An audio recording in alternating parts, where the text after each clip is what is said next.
Hello guys, welcome back to our today's session. आज के class में हम लोग क्या करने वाले हैं, तो हमने लीगल सीरीज स्टार्ट कर रखा है, तो उसी में एक हमारा नेक्स्ट वीडियो इस पे क्या है अब लैंडमार्क जजमेंट, जो आपके लिए बहुत ज़्यादा इंपॉर्टेंट है। क्लैट, साथ ही में Jamia perfective as well as AILET, SLAT, MHCET, इन सभी एग्जामिनेशन में इंपॉर्टेंट जो लैंडमार्क जजमेंट है आपसे पूछे जाते हैं। वन लाइनर आपसे ईयर्स भी पूछा जा सकता है कि ये लैंडमार्क जजमेंट किस ईयर का है, या फिर आपसे नाम भी डायरेक्ट पूछा जा सकता है, उसके फीचर्स या फिर सिग्निफिकेंस आपको बता दिए जाएंगे। देन 4 ऑप्शन रहेगा, देन आपसे पूछा जाएगा कि इसमें से कौन सा जो यहाँ पे फीचर्स दिया हुआ है ये किस जजमेंट का है। ठीक, तो वहीं हम लोग क्या करेंगे, अराउंड हमारे पास जो 50 ऐसे इंपॉर्टेंट लैंडमार्क जजमेंट है जो हमको पढ़ना है, बट आज के क्लास में हम सिर्फ कितने 25 कवर करने वाले हैं, ओनली 25। एक और क्लास में हम लोग क्या करेंगे, नेक्स्ट 25 हम लोग आगे का कवर कर लेंगे। आया समझ? तो अगर आज का अगर देखा जाए तो क्लास का एजेंडा, तो सबसे पहले हम लोग वहीं एक एक करके क्या जो केसेस यहाँ पे है वो हम लोग देखेंगे।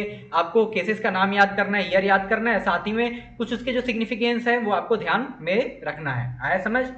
अब एक एक जजमेंट को तो मैं आपको समझाने जाऊंगा नहीं, क्योंकि एक एक जजमेंट को समझाने गया तो उसमें ही अराउंड, अगर मैं अच्छे से बताने चला गया तो उसमें 3 से 4 घंटे का क्लास हो सकता है। जैसे केशवानंद भारती का केस हो गया, ये तो हमारे कॉन्स्टिट्यूशन का बेसिक स्ट्रक्चर डॉक्ट्राइन का ही एक तरीके से इसी केस से आ रखा है कि हमारे बेसिक स्ट्रक्चर के साथ कॉन्स्टिट्यूशन के कभी भी कोई भी यहाँ पे एक तरीके से अमेंडमेंट या फिर छेड़छाड़ नहीं किया जाएगा। तो वही हम लोग क्या करेंगे, हम लोग बस कुछ थोड़ा थोड़ा जो इंपॉर्टेंट उसके बारे में उसका क्या हिस्ट्री था वो मैं बता दूंगा, और हम लोग आपको बस क्या करना है वो ध्यान रखना है और याद करना है केस वाइज और ईयर उनका अच्छे से। ठीक है, और उस केस के क्या एक इंपॉर्टेंट सिग्निफिकेंस है वो आपको ध्यान रखना है। तो स्टार्ट करते हैं आज का सेशन। तो एज यूजुअल सबसे पहले हम लोग क्या पढ़ेंगे, जो हमारे लिए सबसे मोस्ट इंपॉर्टेंट टॉपिक है, सॉरी हमारे लिए सबसे मोस्ट इंपॉर्टेंट लैंडमार्क जजमेंट है क्या, Keshavananda Bharati versus the state of Kerala. Case कब का है हमारा, 1973 का। Significance established the basic structure doctrine of the constitution. It held that certain principles within constitution are inviolable and cannot be amended by parliament. See, अब Keshavananda Bharti case का थोड़ा सा आपको बता दे रहा हूँ उसके बारे में। तो ये है क्या, इसमें तो हुआ क्या था कि देखो, केशवानंद भारती यहाँ पे केरला में इनके पास मठ का बहुत ज्यादा जमीन था, बेसिकली मंदिर का। तो मठ का जो जमीन था, तो केरला गवर्नमेंट यहाँ पे जब आती है, कम्युनिस्ट गवर्नमेंट जब आएगी तो क्या करेगी यहाँ पे 57 में, तो उसके बाद से यहाँ पे उनके द्वारा लैंड रिफॉर्म लेकर आया जाएगा, एक सीलिंग लगा दिया जाएगा कि इस अमाउंट से ज्यादा, सॉरी इस एरिया से ज्यादा कोई भी एक फिक्स एरिया कर दिया जाएगा, उससे ज्यादा किसी के पास भी लैंड रहेगा वो क्या कर दिया जाएगा, उससे वापस ले लिया जाएगा। आया समझ? ये हमारा क्या था, ये थोड़ा सा ये केस के पीछे का मेन रीजन है। तो जब ये जैसे ही केरला गवर्नमेंट के द्वारा अनाउंस किया जाएगा, तो केशवानंद भारती का जो अधिकतर मठ का जमीन रहता है वो केरला सरकार के पास चला जाता है। तो इनको ये चीज अच्छा नहीं लगता है कि जमीन हमारे मठ का है और ये गवर्नमेंट कैसे ले सकती है, तो इसलिए क्या करते हैं यहाँ पे जाकर इस पे केस कर देंगे। तो इसी टाइम पीरियड में हमारा पहला कॉन्स्टिट्यूशनल अमेंडमेंट होता है, आपको ध्यान होगा, जिसमें 9 शेड्यूल का ऐड किया जाएगा। और थोड़ा सा आप अगर ध्यान करो तो 9 शेड्यूल में क्या था हमारा, कि 9 शेड्यूल में कोई भी लॉ अगर या फिर डाल दिया जाएगा जो यहाँ पे पार्लियामेंट के द्वारा बनाया जाएगा या फिर स्टेट असेंबली के द्वारा, तो 9 शेड्यूल के लॉ को सुप्रीम कोर्ट कभी भी चैलेंज नहीं कर सकती है। यानी 9 शेड्यूल क्या दे रहा है उस टाइम पीरियड में, 9 शेड्यूल क्या दे रहा है एक तरीके से उस टाइम पीरियड में, ब्लैंकेट दे रहा है कि कोई भी ऐसा लॉ बनाओ 9 शेड्यूल में डाल दो, सुप्रीम कोर्ट कुछ कर ही नहीं पाएगा उस पे। सुप्रीम कोर्ट एक तरीके से अगर लॉ गलत भी होगा तो सुप्रीम कोर्ट उस पर नहीं कुछ कर सकता, या फिर कोई भी कोर्ट। तो इसीलिए क्या किया जाता है यहाँ पे, वो लॉ लेकर आया जाएगा हमारे लैंड रिफॉर्म का, और उसको 9 शेड्यूल में डाल दिया जाएगा, जिस कारण से क्या हो जाएगा कि जमीन तो इनका जाएगा ही। तो इन सब के कारण बहुत सारा यहाँ पे एक तरीके से कंट्रोवर्सी लीड होकर फाइनली सुप्रीम कोर्ट में पहुंचेगा। सुप्रीम कोर्ट में भले केशवानंद भारती केस हार जाते हैं, अभी तक के हिस्ट्री के इंडियन कॉन्स्टिट्यूशनल बेंच में सबसे ज्यादा जज कहीं पे बैठ रखे हैं, तो इसी केस में बैठे हुए हैं। आपको टास्क है बताने का कि कितने जज का बेंच था केशवानंद भारती केस में, ये हमारा अभी तक का हाईएस्ट है। जो जजमेंट आया था बस एक का डिफरेंस था, अगर मान लो 13 होगा तो 7:6 का जजमेंट होगा, यानी 7 यहाँ पे गवर्नमेंट के साइड होंगे, 6 केशवानंद भारती के साइड होंगे, या फिर 11 होगा तो 6:5 रहेगा। और वो आपको बताना है कि एग्जैक्ट रियल यहाँ पे कितने जज बैठे थे। तो इस केशवानंद भारती केस में क्या था, केशवानंद भारती ये केस जरूर हार गए, बट इसमें सुप्रीम कोर्ट ने क्या बोला कि आप कोई भी ऐसा लॉ नहीं बनाकर लेकर आओगे और उसको 9 शेड्यूल में डाल दोगे जो कॉन्स्टिट्यूशन का जो बेसिक स्ट्रक्चर है उसको वायलेट करेगा। इफ अगर वो बेसिक स्ट्रक्चर को वायलेट करेगा तो हम क्या करेंगे, उसको एक तरीके से उस लॉ को हम लोग एक स्ट्राइक डाउन कर सकते हैं। और 9 शेड्यूल में ऐसा नहीं है कि हम लोग आप ब्लैंकेट बैन उस पर लगा दो। 9 शेड्यूल के अंडर में भी आप अगर हमको यहाँ पे कोई लॉ आप डालोगे और हमको अगर उस पर कुछ चेंज देखना होगा कि ये लॉ क्या सच में कॉन्स्टिट्यूशन के बेसिक प्रिंसिपल को तो एक तरीके से वायलेट नहीं कर रहा, तो हम वो चीज कर सकते हैं। हमारे पास रिव्यू का ऑप्शन है। ये सुप्रीम कोर्ट का जजमेंट था, इसलिए हमारे लिए बहुत इंपॉर्टेंट है केशवानंद भारती केस 1973 का। नेक्स्ट हमारा क्या है, Maneka Gandhi versus union of India case, year क्या है हमारा 1978 का। तो सिग्निफिकेंस क्या है, expanded the interpretation of right to life and personal liberty under article 21 of the constitution to include a variety of rights that are not explicitly mentioned in the constitution but are implied by the right to life and personal liberty। अब देखो, इससे पहले बताने से पहले एक और चीज मैं बता दे रहा हूँ केशवानंद भारती केस का।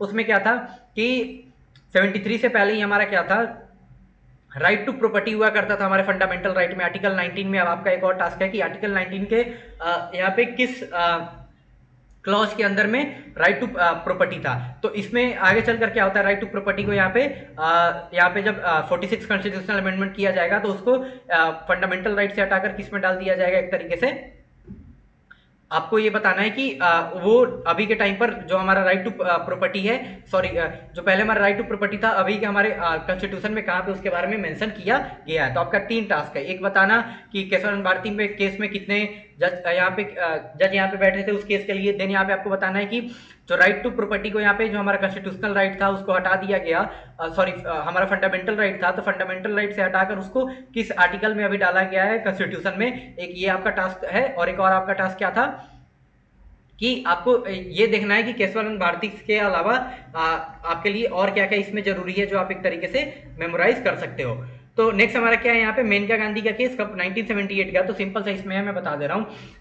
हमारा आर्टिकल 21 क्या है, right to life and liberty. अब देखो, right to life and liberty में सब कुछ लिखा हुआ नहीं है। अब इसमें सुप्रीम कोर्ट अपने इंटरप्रिटेशन से बहुत सारी चीज डालती रहती है। Right to life right to life and liberty यहाँ पे क्या है कि इसमें जो भी आपके लिवलीहुड से रिलेटेड, आपके लाइफ से रिलेटेड, पर्सनल लिबर्टी से रिलेटेड जो भी यहाँ पे चीज होंगे, सब कुछ तो ऐसा जरूरी नहीं है कि जब हमारा कॉन्स्टिट्यूशन बना सब कुछ उसी टाइम पे लिख दिया जाएगा, नहीं, इंपॉर्टेंट है। तो इसीलिए बहुत सारी चीज यहाँ पे एक्सप्लिसिटली मेंशन नहीं थे, बट यानी डायरेक्टली उनके बारे में वहाँ पे मेंशन नहीं किया गया था। बट अगर हम लोग देखें तो वो तो आएंगे हमारे पर्सनल लिबर्टी में ही और साथ ही में राइट टू लाइफ में ही। तो इसी में देखो मेनका गांधी केस में क्या हुआ था। मेनका गांधी कौन है, मेनका गांधी थी संजय गांधी की वाइफ। अब संजय गांधी कौन, संजय गांधी इंदिरा गांधी के बड़े बेटे, और उनके छोटे बेटे कौन, राजीव गांधी। तो मेनका गांधी यहाँ पे जब इमरजेंसी खत्म होता है हमारा, तो इमरजेंसी खत्म होगा तो बेसिकली हमको क्या देखने को मिलेगा, मेनका गांधी इंडिया छोड़कर बाहर जाना चाहती थी, बट उस टाइम के मुरारजी देसाई गवर्नमेंट के द्वारा क्या किया जाएगा, उनके जो पासवर्ड है, सॉरी पासपोर्ट है, उनको क्या कर दिया जाएगा, जब्त कर दिया जाएगा, उनको पासपोर्ट नहीं दिया जाएगा। तो बताओ, एक तरीके से उनके मूवमेंट पे रिस्ट्रिक्शन लगाया गया गवर्नमेंट के द्वारा। तो उस टाइम पीरियड पे ऐसा इसके बारे में डायरेक्टली कहीं मेंशन नहीं था, तो इसलिए वो क्या कर देती है, डायरेक्ट सुप्रीम कोर्ट चली जाएगी, बोलेगी कि मेरे फंडामेंटल राइट का वायलेशन है आर्टिकल 21 का। वो उनका ये कहना रहता है कि आप ऐसे बिना रीजन के, सिग्निफिकेंट रीजन के आप यहाँ पे मेरे पासपोर्ट को विथहोल्ड करके नहीं रख सकते हो। तो सुप्रीम कोर्ट ने उनके बात को माना और यहाँ पे जो right to life and personal liberty है उसके एक तरीके से इंटरप्रिटेशन को और ज्यादा ब्रॉड किया। तो नेक्स्ट हमारे लिए ये था इंपॉर्टेंट। नेक्स्ट हमारे लिए क्या है, 3rd नंबर। तो ये हमारा शाहबानो केस है। रियल नाम क्या है इसका, मोहम्मद अहमद खान वर्सेस शाहबानो बेगम 1985 का। सिग्निफिकेंस क्या है, a landmark case on the maintenance rights of a divorce Muslim women leading to the controversial Muslim women protection of rights on divorce act 1986। Simple सा है, लास्ट क्लास में हमने अभी जो यहाँ पे शरीयत लॉ या फिर मुस्लिम लॉ है हमने उसको ही कवर किया, उसमें मैं इसके बारे में बता रखा हूँ, बट फिर से बता दे रहा हूँ। तो शाहबानो केस क्या है आपका, शाहबानो केस में शाहबानो एक वुमेन रहती है, उनके पति मोहम्मद अहमद खान के द्वारा उनको डाइवोर्स दे दिया जाता है। और मुस्लिम लॉ के हिसाब से वुमेन को मेंटेनेंस का राइट कब तक है, यहाँ पे जो इद्दत का पीरियड है 3 महीने का, इधर टाइम पीरियड तक ही उनको मेंटेनेंस मिल पाएगा पति से। बट मान लो अगर डाइवोर्स हो गया उसके बाद, ऐसा तो नहीं, वो कैसे, अगर कोई पढ़ी लिखी वुमेन नहीं है, सेल्फ डिपेंडेंट नहीं है, यहाँ पे सेल्फ इंडिपेंडेंट नहीं है और सामने वाले पे डिपेंडेंट है, तो कैसे अपना घर चला पाएगी। तो इसलिए वो केस करती है, सुप्रीम कोर्ट इनके फेवर में फैसला देता है, बोलता है कि जो सीआरपीसी का सेक्शन 125 है वो क्या है, यहाँ पे उसका इस्तेमाल कर यहाँ पे शाहबानो यहाँ पे अपने पति से उनको मेंटेनेंस मिलेगा। और मुस्लिम वुमेन भी यहाँ पे अपने पति से इद्दत पीरियड खत्म होने के बाद भी यहाँ पे मेंटेनेंस ले सकती है। सुप्रीम कोर्ट का ये जजमेंट रहता है। बट आगे चलकर राजीव गांधी गवर्नमेंट यहाँ पे जो मुस्लिम स्कॉलर रहते हैं इंडिया में और एक तरीके से उनका मुस्लिम लोग जो मुस्लिम मेल रहते हैं उनके अगेंस्ट में प्रोटेस्ट करते हैं कि आपने अच्छे से डिफेंड नहीं किया मुस्लिम साइड को, इस कारण से सुप्रीम कोर्ट का फैसला आया। तो राजीव गांधी की गवर्नमेंट क्या करेगी, इस फैसले को यहाँ पे मुस्लिम women protection of right divorce act 1986 का लेकर आएंगी और सुप्रीम कोर्ट के जजमेंट को ओवरटर्न कर देगी। बट आगे चलकर फिर से सुप्रीम कोर्ट अभी कुछ साल पहले क्या कर देता है, जो यहाँ पे ये जो एक्ट था इसको ओवरटर्न कर देगा। फिर से यहाँ पे सीआरपीसी के सेक्शन 125 का इस्तेमाल कर मुस्लिम वुमेन यहाँ पे अपने पति से इद्दत पीरियड के बाद भी मेंटेनेंस ले सकती है। नेक्स्ट हमारा इंपॉर्टेंट क्या है, Indira Sawhney and other sources union of India 1992, जिसको हम लोग मंडल कमीशन केस के नाम से भी जानते हैं। सिग्निफिकेंस क्या है, upheld the implementation of the Mandal commission report which recommended reservation for OBC in central government jobs and defining की कॉन्सेप्ट ऑफ क्रीमी लेयर। अब देखो जो इंदिरा सोहनी केस क्या है, ये बहुत इंपॉर्टेंट है। तो इसमें इंदिरा सोहनी केस में आपको क्या देखने को मिला था, इंदिरा सोहनी केस में यही था कि आप सबको पता है कि यहाँ पे जो वीपी सिंह की गवर्नमेंट है उनके द्वारा क्या किया जाएगा, विश्वनाथ प्रताप सिंह के गवर्नमेंट के द्वारा यहाँ पे जो ओबीसी यानी अदर बैकवर्ड क्लास के लिए यहाँ पे एक तरीके से रिजर्वेशन लेकर आया जाएगा। मंडल कमीशन का जो रिकमेंडेशन रहता है उस पे जेपी मंडल क्या रहते हैं, इस कमीशन के हेड रहते हैं, जिस कारण से हम लोग मंडल कमीशन के नाम से जानते हैं। तो इसलिए जो यहाँ पे अदर बैकवर्ड क्लासेस हैं यहाँ पे एक्सपेक्ट ओबीसी एंड एसटी उनको हटाकर जो यहाँ पे जनरल के अलावा जो यहाँ पे कुछ ऐसे सोसाइटी में लोग हैं जो बहुत ज़्यादा पीछे, उनके लिए ओबीसी का रिजर्वेशन 27% गवर्नमेंट जॉब्स यहाँ सेंट्रल गवर्नमेंट जॉब्स में और एजुकेशन इंस्टीट्यूशन में दिया जाता है।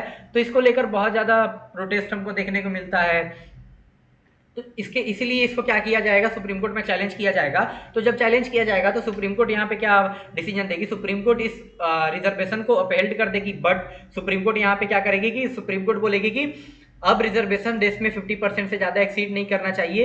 एक तरीके से सुप्रीम कोर्ट के द्वारा क्या कर दिया जाएगा कि 50% का एक तरीके से कैप लगा दिया जाएगा कि देश में रिजर्वेशन 50% से ज्यादा एक तरीके से उसको एक्सीड नहीं करेगा। बट अभी के टाइम पे हम लोग देखें तो इस रिजर्वेशन का जो 50% का जो एक तरीके से लिमिट है, बहुत स्टेट्स में आपको एक्सीड करते हुए देखने को मिलेगा। तमिलनाडु में 80% के अराउंड में रिजर्वेशन है, कर्नाटक में भी है, बिहार में भी है। तो ये सब जगह वायलेशन हो रहा है।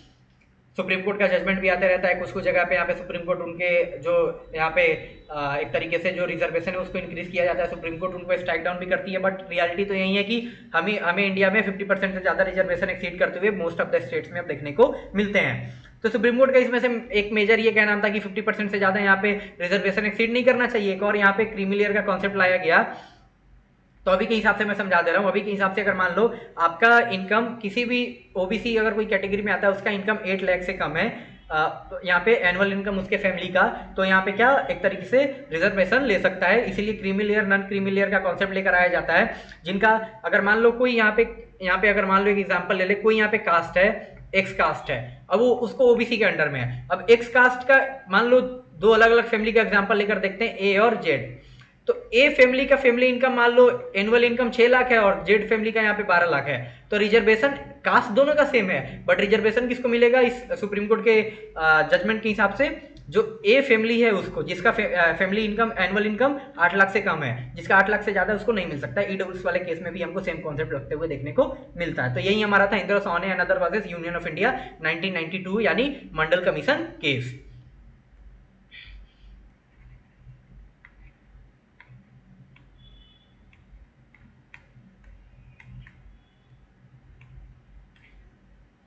अब नेक्स्ट हम लोग आगे बढ़े तो नेक्स्ट हमारा इंपॉर्टेंट क्या है यहाँ पे, Vishakha and other versus state of Rajasthan 1997 का। अब देखो ये significance outline the Vishakha guidelines against the sexual harassment at the workplace leading to enactment of sexual harassment of women at workplace prevention prohibition and redressal act in act of 2013। अब देखो Vishakha and other case क्या है, तो देखो इस case में क्या हुआ रहता है, कुछ फीमेल एम्प्लॉइज यहाँ पे एक प्लेस यहाँ पे एक ऑफिस रहता है, मान लो वहाँ पे काम कर रहती है, और वहाँ के एक तरीके से स्टाफ के द्वारा और वहाँ के जो मेंबर रहते हैं मेल मेंबर के द्वारा उस फीमेल एम्प्लॉय को क्या किया जाता है, एक तरीके से उसको साथ सेक्सुअल हैरेसमेंट उसके साथ होता है। तो इसलिए ये केस पहुंचता है। उसके बाद आगे चल के सुप्रीम कोर्ट का गाइडलाइन आएगा, इसमें सुप्रीम कोर्ट क्या बोलता है कि एक विशाखा गाइडलाइन इसमें सुप्रीम कोर्ट के द्वारा लाया जाएगा, कुछ गाइडलाइंस लाया जाएगा जिसको हम लोग विशाखा गाइडलाइंस के नाम से भी जानते हैं, जिसमें सुप्रीम कोर्ट का ये क्या नाम रहेगा कि वर्क प्लेस पे जहां भी वुमेन काम कर रही है वहां पे क्या होना चाहिए, एक कमेटी का फॉर्मेशन किया जाएगा कि अगर किसी भी टाइप का सेक्सुअल हैरेसमेंट केस सामने निकल कर आता है तो हर एक वर्क प्लेस में अगर यहाँ पे जहाँ पे फीमेल काम करती है और वो वर्क बेसिकली 5 लोग से ज़्यादा वहाँ पे एम्प्लॉय काम कर रहे हैं, मोर देन 5 एम्प्लॉय काम कर रहे हैं, तो वहाँ पे हमको क्या देखने को मिलेगा, एक कमेटी बनेगा। उस कमेटी का क्या काम रहेगा, अगर कोई यहाँ पे सेक्सुअल हैरेसमेंट का केस कंप्लेन कर रहा है तो कमेटी एक रिपोर्ट तैयार करेगी और उसके बाद जो भी नेसेसरी एक्शन होगा कमेटी के द्वारा लिया जाएगा। देन आगे चलकर कोर्ट में वो कमेटी क्या करेगी, बेसिकली अपने रिकमेंडेशन को कोर्ट के सामने रखेंगी। तो इसलिए वुमेन सेफ्टी के लिए यहाँ पे विशाखा गाइडलाइन लेकर आया जाता है ताकि वर्क प्लेस पे जहाँ पे वुमेन काम करती हैं वहाँ पे उनके साथ किसी भी टाइप का सेक्सुअल हैरेसमेंट ना हो सके।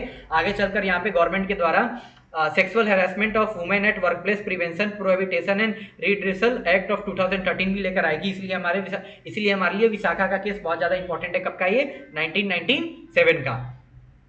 नेक्स्ट हमारे लिए इंपॉर्टेंट क्या है, Navtej Singh Johar versus union of India 2018 decriminalize consensual homosexual acts among adults, declaring section 377 of Indian Penal Code unconstitutional to the extent that it criminalizes consensual sexual conduct between adult of the same sex। अब देखो नवतेज सिंह जौहर का case क्या है 2018 का, तो आप सबको पता होगा। मान लो यहाँ पे एक्स और वाई है, दोनों मेल है, क्या है, दोनों मेल है, यानी दोनों का एक तरीके से जेंडर क्या है, दोनों का सेक्स क्या है, यहाँ पे दोनों सेम है, दोनों मेल है। तब इन दोनों के बीच में कोई यहाँ पे एक तरीके से कंसेंसुअल सेक्सुअल रिलेशनशिप यहाँ पे बनता है। तो ये 2018 से पहले क्या था, ये क्या था, एक तरीके से आईपीसी के सेक्शन 177 के अंडर में क्या था, एक तरीके से पनिशेबल ऑफेंस था। यानी ये गलत उस टाइम पे हिसाब से ये एक तरीके से इसमें उनको सजा भी हो सकता था कि अगर सेम सेक्स के, अगर फीमेल के साथ यहाँ पे सेक्सुअल रिलेशनशिप बनाती है या फिर मेल के साथ यहाँ पे सेक्सुअल रिलेशनशिप बनाता है, भले दोनों के यहाँ पे मर्जी के साथ कंसेंट के साथ हुआ हो, बट लॉ के सामने ये क्या था, एक तरीके से ये क्रिमिनलाइज था, इसको क्रिमिनलाइज किया गया था। बट 2018 में नवतेज सिंह जौहर केस में क्या किया जाएगा, सुप्रीम कोर्ट जो सेक्शन 377 ऑफ आईपीसी उस टाइम इंडियन पिनल कोड के सेक्शन 377 को स्ट्राइक डाउन कर देगी और क्या कर देगी, जो कंसेंसुअल होमोसेक्सुअल यहाँ पे एक तरीके से रिलेशनशिप है सेम सेक्स के बीच में, तो इसको डिक्रिमिनलाइज कर दिया जाएगा। इसलिए हमारे लिए बहुत इंपॉर्टेंट है नवतेज सिंह जौहर का केस। आया समझ। नेक्स्ट हमारे लिए क्या है, Justice K.S. Puttaswamy retired was and ANR versus Union of India and others 2017. Significance recognized privacy as fundamental right under the Constitution of India, thus having a significant impact on law policy concerning personal liberty। देखो जो हमारे लिए जो case Puttaswamy का case है 2018 का, जो भी प्राइवेसी से रिलेटेड, राइट टू प्राइवेसी से रिलेटेड यहाँ पर आएगा, तो ये हमारे लिए क्या हो जाएगा, हमेशा हम लोग इसके बारे में बात करेंगे, ठीक है।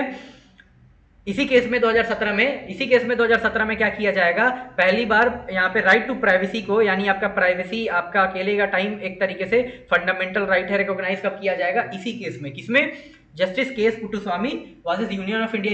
एक तरीके से इसको आधार केस भी बोलते हैं। ये जो हमारा 2017 का केस है, क्योंकि आधार कार्ड का भी जो सिनेरियो था इसी टाइम पीरियड में आ रहा था। अब आपको एक टास्क दे रहा हूँ कि जस्टिस के.एस. पुट्टुस्वामी केस को आपको ब्रीफ में रीड करना है। क्यों, क्योंकि ये आपके लिए क्लैट परस्पेक्टिव से बहुत ज़्यादा इंपॉर्टेंट हो जाता है, क्योंकि जहाँ भी प्राइवेसी का मैटर रहेगा, और अभी के टाइम पीरियड पे आप देख भी रहे होंगे कि प्राइवेसी का कैसे वायलेशन हो रहा है, चाहे सोशल मीडिया ऐप के द्वारा या फिर एआई के द्वारा। तो इसलिए हमारे लिए केस पुट्टुस्वामी का केस बहुत ज़्यादा इंपॉर्टेंट हो जाता है। केस पुट्टुस्वामी केस आपको बस इससे याद करना है कि प्राइवेसी रिकॉग्नाइज किया गया था as a fundamental right in the case of case Puttaswamy versus union of India in the year 2017। Next हमारा कौन सा केस है, Joseph Shine versus union of India 2018 का।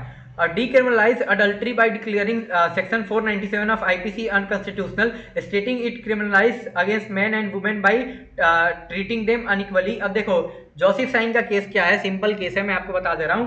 यहाँ पे अगर आप एक्स और वाइफ शादीशुदा हैं, आए समझ, एक्स और वाई क्या है, यहाँ पे शादीशुदा है। अब वाई यहाँ पे क्या है, एक्स की वाइफ है, और वाई यहाँ पे मान लो किसी और के साथ शादीशुदा होते हुए भी किसी जेड मेल के साथ यहाँ पे एक तरीके से यहाँ पे सेक्सुअल रिलेशनशिप बनाती है, तो उसमें क्या है, उस टाइम पे वो क्या था, एक पनिशेबल ऑफेंस था। आया समझ कि अगर ऑलरेडी कोई कपल है, एक्स और वाई शादीशुदा है, एक्स यहाँ पे पति है, वाई पत्नी है, अब वाई पत्नी किसी और मेल के साथ, जो मान लो एक्स कोई भी यहाँ पे जेड है, उसके साथ यहाँ पे एक तरीके से सेक्सुअल रिलेशनशिप बनाएगी, तो आईपीसी का सेक्शन 497 इसको पनिशेबल ऑफेंस रखा था, बट क्या किया गया, इसी को अडल्ट्री बोला जाता है, बट इसको क्या कर दिया जाता है, जोसेफ साइन वाले केस में 2018 में इसको एक तरीके से स्ट्राइक डाउन कर दिया जाएगा, इसको डिक्रिमिनलाइज कर दिया जाएगा, मतलब इस पे अब आपको जेल का सजा देखने को नहीं मिलेगा। क्यों? क्योंकि सेम चीज अगर मैन करता था तो उसके लिए पनिशबल ऑफेंस नहीं था, इसलिए ये अनइक्वल ट्रीटमेंट देता था। अगर मान लो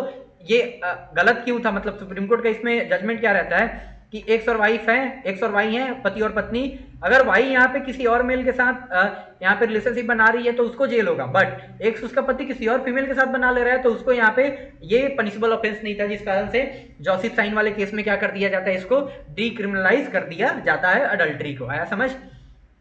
नेक्स्ट हमारा है बहुत ज्यादा important Ayodhya case, M Mohammad Siddiq versus Mahant Suresh Das and others 2019 का केस, जिसको हम लोग राम मंदिर केस के नाम से भी जानते हैं, या फिर अयोध्या डिस्प्यूट केस, या फिर बाबरी केस, जो जिस नाम से ही आप बोलो। तो the supreme court directed the government to hand over the disputed land for the construction of temple and provide alternate land for the construction of mosque settling the long standing Ayodhya dispute. अब simple से इस case में क्या था मैं आपको जल्दी से समझा दे रहा हूँ।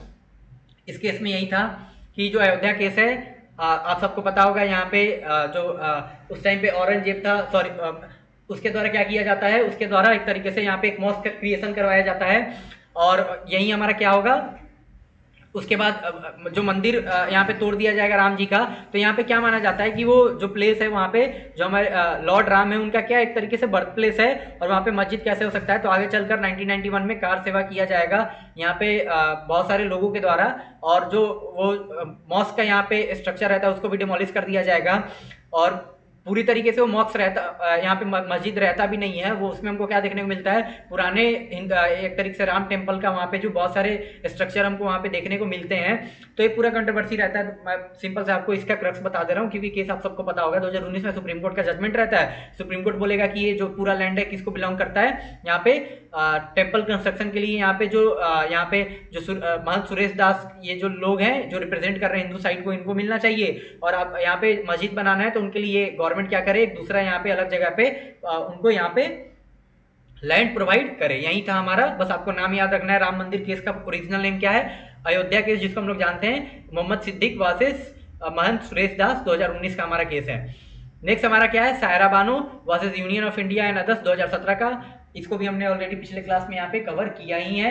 उस केस में क्या था हमारा, फिर भी मैं आपको बता दे रहा हूँ। Significance, the supreme court declare the, अब यहाँ पे talaq biddat unconstitutional, making a significance step towards gender justice for Muslim women. देखो सायरा बानो का केस बता दे रहा हूँ। सायरा बानो का केस यहाँ पे सुप्रीम कोर्ट में पहुंचेगा 2019 में, यहाँ पे सुप्रीम कोर्ट का जजमेंट आएगा फाइनली।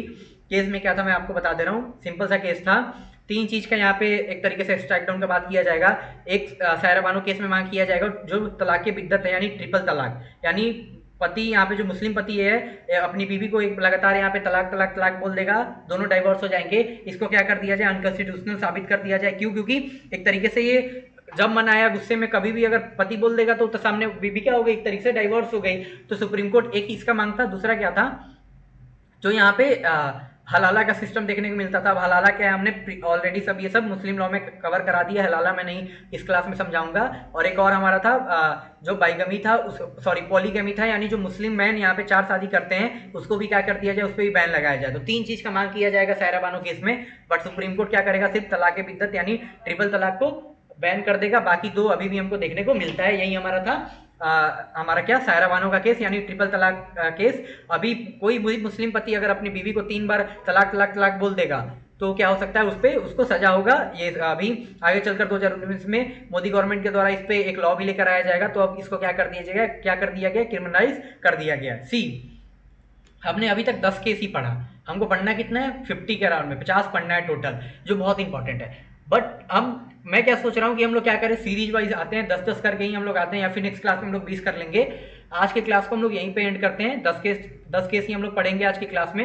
ये हमारे लिए बहुत इंपॉर्टेंट है, आपको इसका ईयर याद रखना है कि इसका क्या नाम है, मेन नाम क्या है, क्या सिग्निफिकेंस थे केस से रिलेटेड, आपको ये याद रखना है। क्योंकि आपके क्लैट के लिए, एलेट के लिए, एमएस सेट के लिए, स्लैट के लिए, जामिया के लिए, ये सब जितने भी लॉ एंट्रेंस एग्जामिनेशन है सबके लिए ये बहुत इंपॉर्टेंट है समझ। तो आज के क्लास के लिए हमारा इतना ही था। नेक्स्ट क्लास में हम लोग फिर से मिलेंगे, हम लोग इसको आगे कंटिन्यू करेंगे लोग अपने नेक्स्ट क्लास में। फिर से मिलेंगे आपसे नेक्स्ट क्लास में। अगर आपको सेशन पसंद आया होगा आप जरूर कमेंट कीजिए यहाँ पे, और किस टाइप का आपको वीडियो चाहिए वो भी आप कमेंट सेक्शन में बताइए। क्लास नोट्स आपको बेसिकली टेलीग्राम चैनल का लिंक डिस्क्रिप्शन बॉक्स में मिल जाएगा, वहाँ से आप एक तरीके से एक्सेस कर सकते हो। आज की क्लास में इतना ही, फिर से मिलेंगे आपसे नेक्स्ट क्लास में। तब तक के लिए बाय बाय, टाटा, जय हिंद।